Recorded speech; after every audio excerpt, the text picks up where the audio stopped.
right?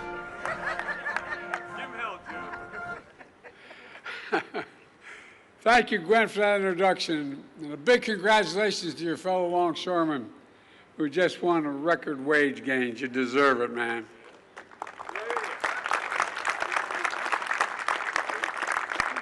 You know, I'm called the most pro-union president in history. It's not hard, man. It's a simple proposition. Middle class built this country, and unions built the middle class. Period. I mean it. You sacrificed so much to keep America's ports open, especially during the pandemic. You deserve a strong contract. I also want to thank Governor Moore. I think he may be the best governor in the country, man. Where are you, Gov? I tell you what, man, I wish I had played ball with him. You know, and Mayor Scott, there you go. Stand up, man. Let him see it. This guy's being a mayor of a major city is one of the hardest jobs in American politics. They think you have all the answers and they know where you live. And Johnny O, county exec, where are you, Johnny? There you are. I used to be a county councilman. I think it's the hardest job in America. People think you know what you have. You don't have nearly what you think you have. You think you can solve all your problems, and when you can't, you get in trouble. And they know where you live, too, so thank you, Johnny O. Appreciate it. We look forward to seeing you in Congress next year, man. Look forward to seeing you in Congress. And Senator Ben Cardin, Senator Chris Von Halen. What the hell's his name? He's new. Chris and I have been doing this for so many years now, it's getting old. Or at least I'm getting old. Chris isn't getting old. And Ben, we're going to miss you in the Senate. We're going to miss you in the Senate. And I want to thank Congressman Mafumi and Ruppersberger and Sarbanes. But, you know, every time I see Sarbanes, he seems about a foot taller. I don't know, man. Work his dad taught me that I better understand and learn. I better learn Greek or I'm going to be in trouble. And my good friend, and he is a good friend, we've shared a lot together, Steny Hoyer. Steny, thanks for all you've done, pal. And from my cabinet EPA director, Michael Regan. You know, last spring in the dead of night, that massive container ship crashed into Key Bridge. Within seconds, steel beams crumbled into the harbor like toothpicks. 30,000 people lost their daily route to work, to school, and to home. 20,000 port-related paychecks became at risk. 6 construction workers were killed in the process. All were Marylanders, hard-working, strong, and selfless. I remember their families, as many of you did, and I vowed to them we'd never forget the contributions these men made to this city. And we do everything possible to reopen this port as fast as it possibly could be. I'm proud to say, with all the folks sitting assembled here and the unions assembled here, you did just that. The Port of Baltimore is back open for business. I want to thank the Coast Guard, the Navy, the Army Corps of Engineers, helped remove 50,000 tons of concrete and steel wreckage. 50,000 tons. Some thought the Mississippi Channel would be blocked for 6 months or more, but you cleared it in 78 days. 78 days. On top of this, my administration provided $60 million in federal funding for response and recovery, offered grants to displaced port workers to get paid to help with the cleanup, and teamed up with businesses to keep auto and farmer shipments moving. Result, 8,000 workers back on the job. Over 100,000 tons of cargo pass through this port again on a daily basis. But as I promised last spring, we won't stop until the new bridge is finished completely. Finished. I'm calling on Congress to fully fund it this year, before we go out, this year. New bridge built with American steel and union labor. And that's not all. For years I've been saying it's not enough just to rebuild America. We have to build it back better and stronger than before. That's why today I'm proud to announce we're delivering $3 billion in funding from my Inflation Reduction Act to help clean up and modernize ports in 27 different states and territories, from Pennsylvania, Georgia, Michigan, and beyond, including, yes, Puerto Rico.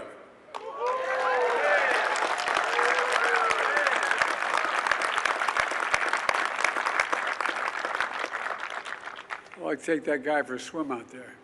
Anyway.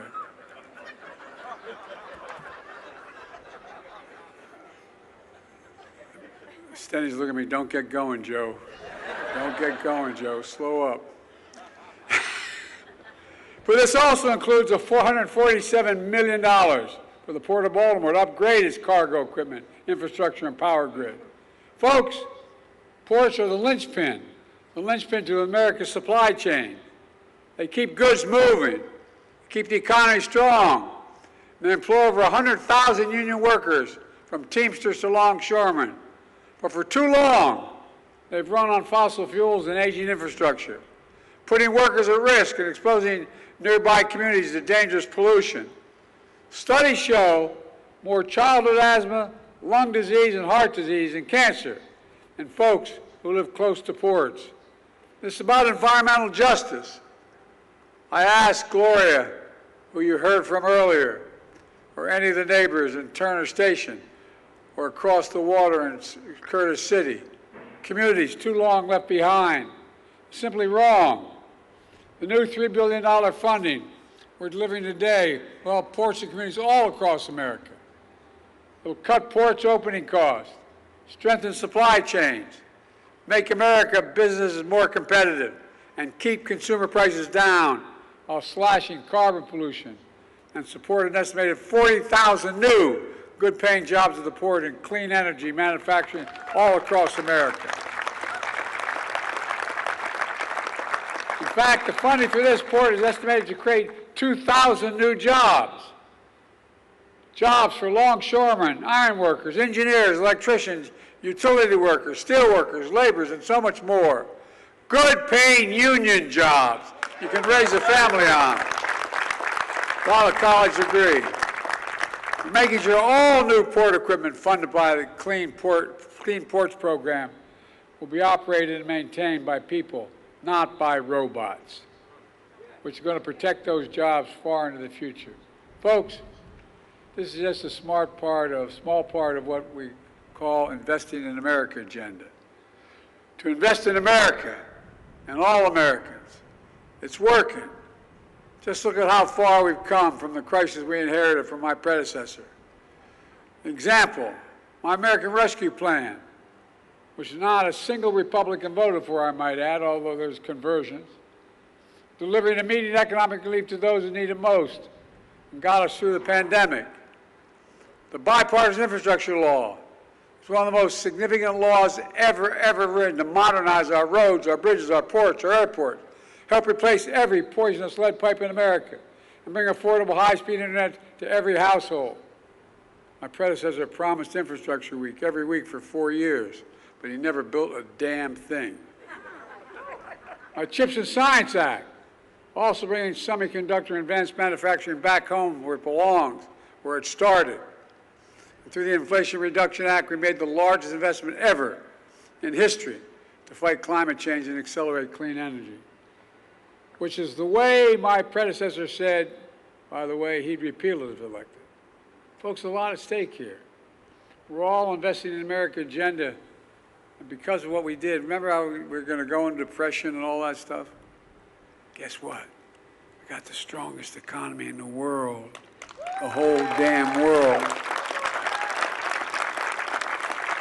And in America, our Invest in America agenda has already attracted $1 trillion in private sector investment. $1 trillion in clean energy, high-tech factories, and so much more.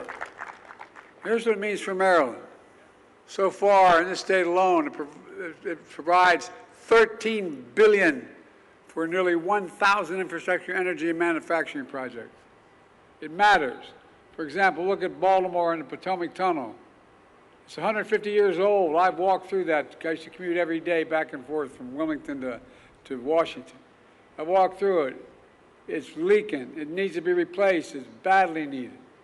And thanks to the bipartisan infrastructure law, it finally is being replaced. When the project is done, it will shorten commute time significantly, increase safety, and in the process will create 20,000 new construction jobs. And that's just one example of the investment. Folks, it's clear, after years of broken promises by the last administration, Kamala and I and our entire administration are delivering for America. We created a record 16 million new jobs, more than any single presidential term in American history. Wages are up. We brought inflation down to the same rate it was before the pandemic. In fact, wage gains have outpaced inflation. Some people have more money in their pockets. Interest rates are falling. Unemployment's been this low. It hadn't been this low for this long, in over 50 years, because of you all. Manufacturing's making a comeback. Where the hell's it written saying we can't be the manufacturing capital of the world? Where is that written? So we're bringing jobs back home and factories home. And by the way, we've invested more in red states than in blue states. Because I said when we got elected, we'd president for all Americans. More in red states than in blue states. And those of you in Congress know that there's a group of Republican members of the House saying we got to keep this going. Because all of a sudden they're realizing how helpful it is. America once again has the world's strongest economy. Folks have filed a record 19 million new business applications since we took office. Each filing for new business application is an act of hope. Put it all together. In thousands of cities and towns, we're seeing the great American comeback story. Consumer confidence is up this month larger than ever. The economy is growing. Middle class is doing well. We're showing we're the only nation in the world that always emerges stronger from a crisis than we went into the crisis. The only one. We have to keep that progress going and growing. Let me close with this. When I see this port now, cranes in the air, ships and cargo on the move, I hope and feel what I hope you feel, a real sense of pride. I mean it sincerely. Pride. Pride in your community. Pride in our country. Pride in the capacity of our labor unions. That's what Baltimore Strong is all about. It's about pride. I know because generations of Bidens lived here since the 1850s. My dad was born here. He always told me, the true measure of a person is not how often you get knocked down. It's how fast you get back up. That's Baltimore, it gets back up fast. That's Maryland, it gets back up. And that's why I've never been more optimistic for our future. We just have to remember who the hell we are. We're the United States of America. And there's nothing beyond our capacity when we do it together. So let's keep working together. God bless you all, and may God protect our troops. Thank you, thank you, thank you.